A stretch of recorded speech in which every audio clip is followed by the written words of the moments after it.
Regulatory Commission. The Mount Hood Cable Regulatory Commission advocates on behalf of the public interest on communications policy issues at the local, state, and federal levels.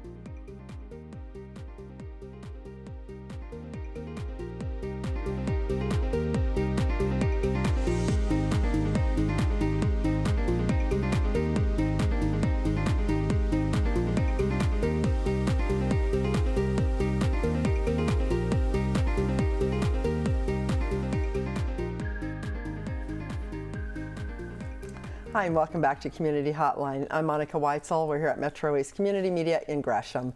And now we're going to be talking with Noni Kazi. I'm so happy to have you back here again, Noni. Thank you so much. I'm excited to be back. Yeah, good. And we talked last year about the Black Student Success Summit, which we're going to talk about again. You're with the Black Educational Achievement Movement. That is your organization. Yes. And do I have this right that the BEAM, the Black Educational Achievement Movement, actually presents the Success Summit? Would that be the right wording? Absolutely. Okay. And BEAM came together 2014, and it was just a group of educators, community members that seen a need. I was working at Portland Community College, and we originally wanted to work with 2-year community college students and to have them matriculate into 4-year universities. Okay. And we did this conference, and the need was so overwhelming that we decided to come together, form an organization, because what we knew at that point is that it did need to be a movement, and that it needed to be more than educators. It needed to be more than the college. It needed to be community. It needed to be career people. This was going to take a big effort. And this is you're talking specifically about Black students, yes, African American students, who have had a harder time getting into college or to having that success rate in the education system. In the education system, yeah. Absolutely. You know, there's one of the things that you have to remember.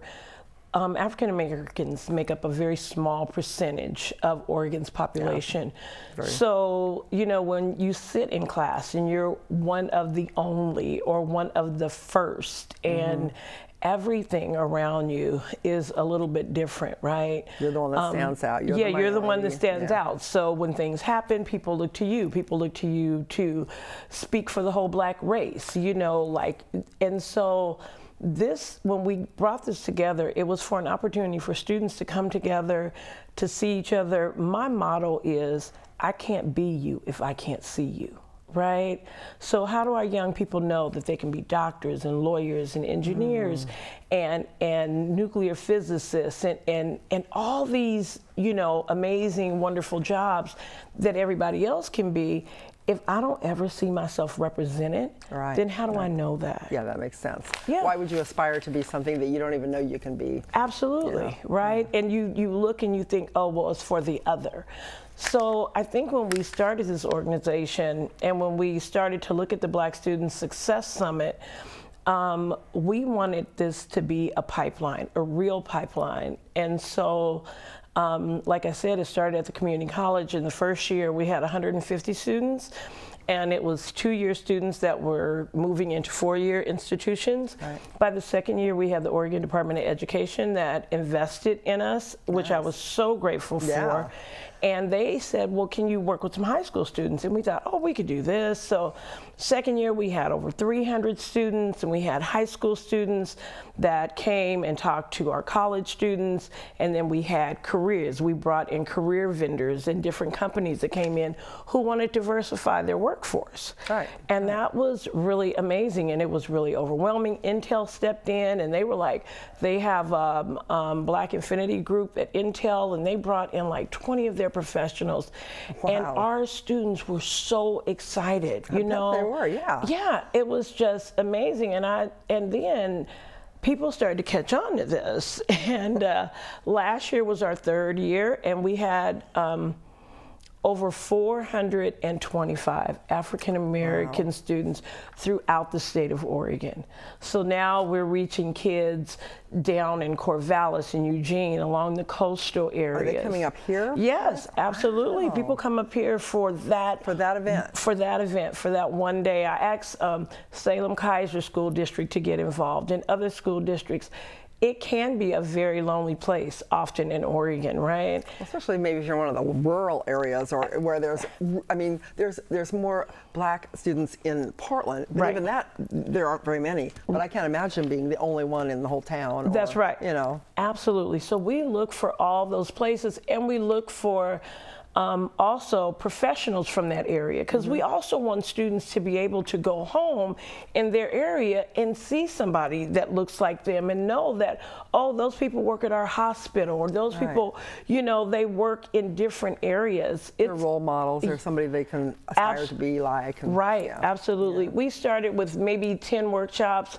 Last year, I think we had like 24 workshops, and in each workshop we have anywhere between 3 and 4 professionals, and so like when we do our healthcare workshop, we have somebody from Providence, somebody from Kaiser, somebody from Legacy. We have a black dentist. Do you do like a panel discussion? Yes, there's a panel discussion, and each professional spends 5 to 7 minutes talking about them and how they made it, and then it's open dialogue.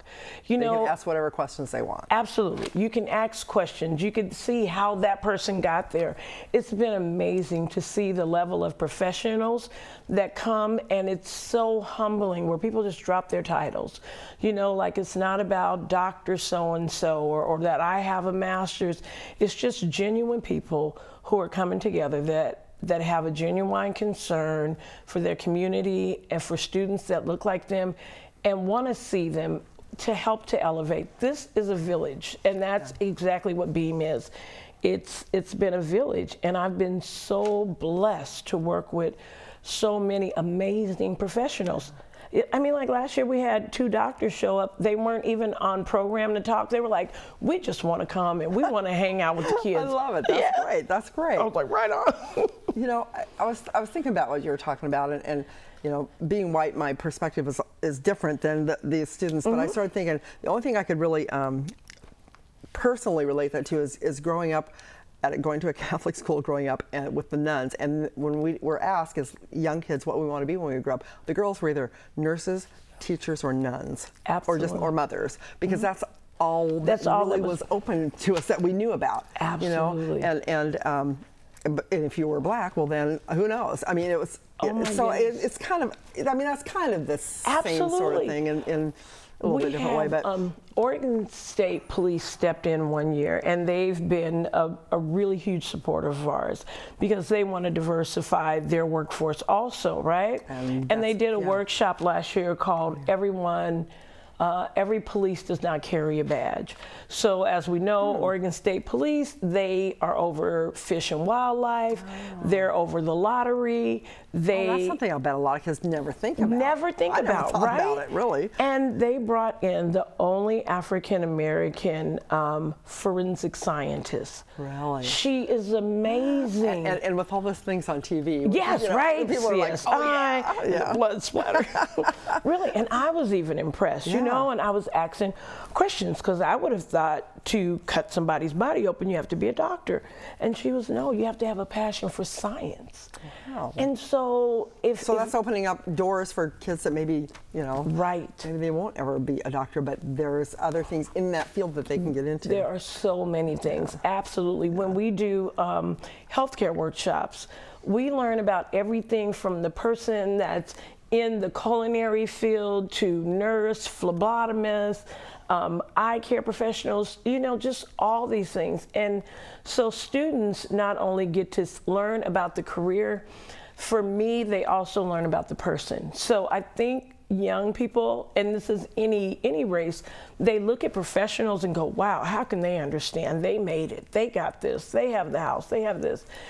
They don't get to see the other side of these people, right? And so these people come with a humble heart and are willing to say, I struggled through college. I may have gotten some C's Or, you know, I had to sleep in my car, eat top ramen through college. Yeah. Right?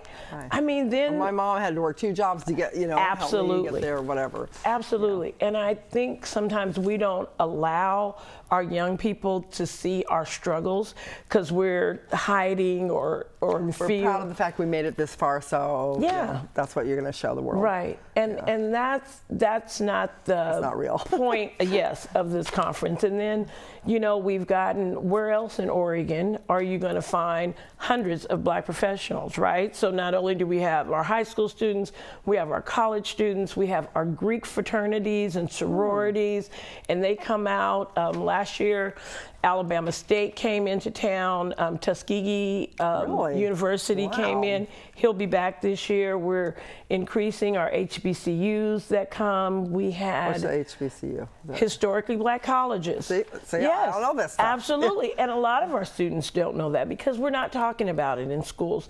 And not because it's intentional, it's because there's so much going on. Right. And so, yes, we're reaching out to historically Black colleges, and we're giving students a whole experience that we just traditionally don't have in the Pacific Northwest. Now, I'm curious. This is for high school students now, but you have a T-shirt on that says Middle Passage to Education Summit. That's right. So tell me about that. What is that? Wow. Well, last year, I think it was our 3rd year, and we were interviewing some students about what they got out of the conference. And we had a group of maybe 6 or 7 young college students, and they kept saying, I wish we would have heard about this sooner. I wish somebody would have talked to us when we were like in middle school or something, because like by the time you get to high school, you may still be kind of undecided, but usually you have an idea, right? Yeah. And somebody said, well, why not start talking to middle school kids? And I thought, middle school, like they wouldn't think about college. Oh my goodness. Last year we did our first pilot project. It was called the Middle Passage to Education. And I'm gonna tell you, Monica, we had over 100 students show up, African American, biracial students, and they came out to the University of Portland, and we had a blast. We looked at 4 major tracks that they went into. It was positive identity through Black history, financial literacy and college preparedness, leadership, personal development, and then social justice and civic engagement. Good and things. Our young people are amazing, resilient, and curious. They wanted to know about investing and about savings and about how are they going to go to college and what kind of car they needed to drive. And I mean, you're building leaders here. I mean, you're setting the groundwork for them to become leaders in their community by doing this. Absolutely. And you know, I think for my generation, we always thought the kids should be seen and not heard. Well, boy, do I have another perspective right now, right? You do. Because they're talking. They're talking to each other. They're talking to their friends, and we want them to have the right information, right? So this particular conference has been amazing. It's going to be, as a matter of fact, May the 12th, Friday, May the 12th, we're going to partner with Warner Pacific University. And we'll have 300, that's our goal, our target goal is to have 300 middle school kids, 6th to 8th grade. And we'll have those same 4 tracks, and we actually bring in a person that's out of Detroit. He's a retired middle school teacher, and he does the 101 Black History Museum, mobile museum. Oh, that's great. It's amazing. No, you're doing amazing work. We're just about out of time. Just tell me real quick, you need more volunteers for the summits coming up? Yes, we still have some spaces if employers are looking to diversify and you really want to meet some fantastic college students and be a part of, our website is beamvillage.org. And go on there, register. There's a section where you could be a sponsor, where you can be an employer, a vendor. It's all there. Yes, students, we want your students, please, educators that are looking to get some education, Please. We're out of time. Thank you so much, Noni. I know it went very fast, but thank you very much. And I urge people to check out the website and get all the information and get involved. So thank you so much. Thank you for having me. And thanks for watching this segment of Community Hotline. This is a really exciting event. So tell your friends, tell your kids, tell anybody about it. And if you want to volunteer, this is a good place to do it. And don't go away. We have one last segment of Community Hotline coming up next.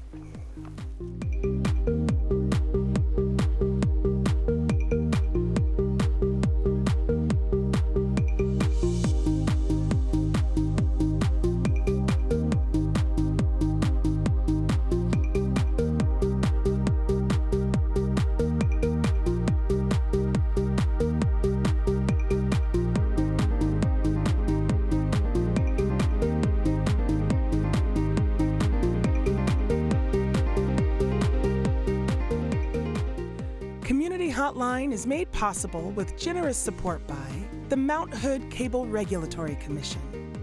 The Mount Hood Cable Regulatory Commission advocates on behalf of the public interest on communications policy issues at the local, state, and federal levels.